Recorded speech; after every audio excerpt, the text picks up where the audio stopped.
Hello, இன்னைக்கு அமாவாசையிலையும் எல்லாரும் கொலு வைக்கிற பிஸியாக இருப்போம் இல்லையா?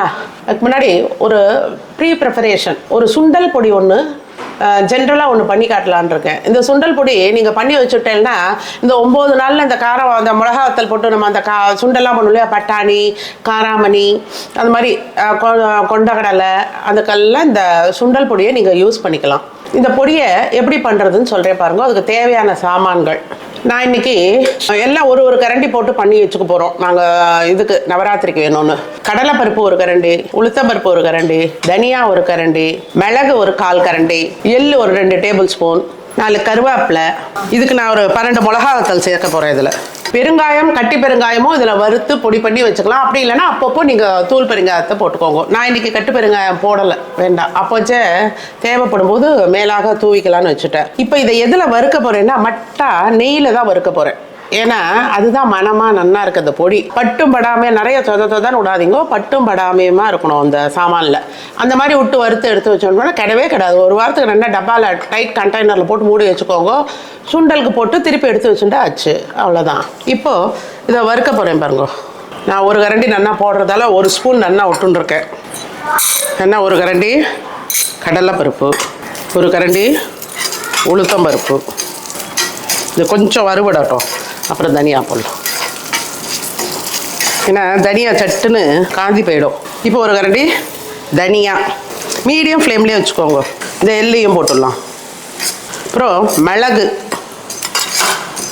மிளகு வாசனை பிடிக்கலன்னா அதை வேணால் ஸ்கிப் பண்ணிக்கோங்க. பட் நல்லாயிருக்கும். மட்டா காரம் குறைச்சிக்கலாம் அந்த மிளகாவோட காரத்தை. மிளகா வத்தல்,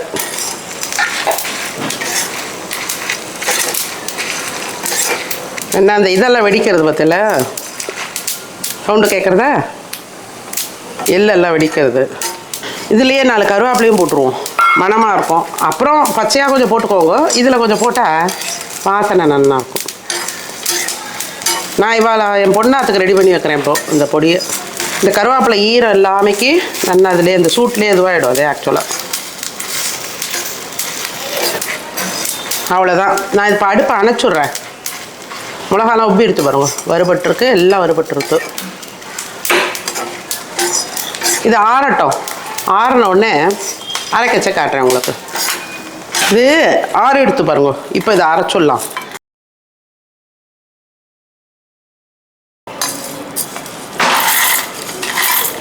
இது மிளகாத்தல் ஒரு முறை அரைச்சுன்னு வந்துடுறேன்.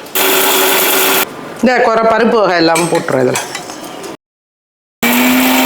இதை பற்றிலாம் கொஞ்சம் குறைப்பாக வச்சுக்கோங்க. என்ன மனம் தெரியுமா, பா செம்மையாக இருக்குது. சாத்துலேயே போட்டு நெய்யை விட்டு பசங்க சாப்பிடலாம் போல இருக்குது, அந்த மாதிரி வாசனை.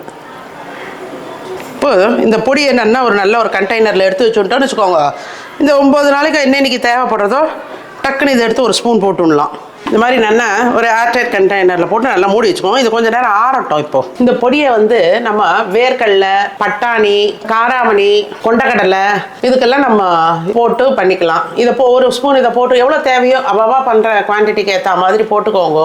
தேங்காவை போட்டு இறக்கினேன்னா ஆச்சு, அவ்வளோதான். இந்த பொடி கண்டிப்பாக நான் இப்போ சொன்ன ஒரு கரண்டி சின்ன கரண்டியால் எல்லாத்தையும் போட்டேன் இல்லையா, அந்த மெஷர்மெண்ட்டில் நீங்கள் பண்ணேன்னா கண்டிப்பாக இந்த 1 வாரம் ஓடிடும். ஒரு 5 நாளாவது இந்த மாதிரி பண்ணுவோம் இல்லையா, இந்த பொடி போட்டு அதை வச்சுக்கோங்க. சப்போஸ் இது மீந்ததுன்னா ஒரு வாழைக்காய் கறி, உருளைக்கிழங்கு கறி அதுக்கெல்லாம் போடலாம். அப்புறம் அப்படி இல்லைன்னா அந்த சாம்பார்லாம் பண்ணுறோம் பாருங்க, சாம்பார் வத்த குழம்புலாம் அந்த பொடியும் போட்டு இந்த பொடியும் ஒரு சின்ன ஸ்பூனில் இது ஒரு பொடி இறக்கச்சே போடுங்க, நல்ல மனமாக இருக்கும். எல்லாரும் அதை கண்டிப்பாக பண்ணி வச்சுக்கோங்க. உங்களுக்கு ரொம்ப ஈஸியாக இருக்கும். டக்குன்னு சுண்டலை வேக விட்டோமா, எண்ணெயை விட்டு தாழ்ச்சி கொட்டி வதக்கிட்டு இந்த பொடியை போட்டு ஆச்சு. தேங்காய் மேலே துருவி வச்சுட்டேன்னா அதையும் போட்டுடலாம், அவ்வளோதான். போன வருஷம் நான் இதே மாதிரியே நான் 9 நாளும் ஒவ்வொரு விதமாக சுண்டல் போட்டிருக்கேன். அந்த லிங்க்கு கொடுப்பா, தேவைப்படுறவா அதை போய் பாருங்கோ, அதை ட்ரை பண்ணுங்க. எல்லோரும் நல்லாயிருக்கும். எல்லா சுண்டலுமே ஒவ்வொரு விதமாக பண்ணியிருப்பேன் நான். இந்த வருஷமும் நான் அதே மாதிரி 9 நாளும் பண்ணி காட்டலான் இருக்கேன். அதாவது முதல் நாள், நாளைக்கு என்ன சுண்டலோ முதல் நாள் பண்ணி காட்ட போகிறேன். அதை பாருங்கோ. நீங்கள் அமாவாசை அன்றைக்கி ஈவினிங் வந்துடும்.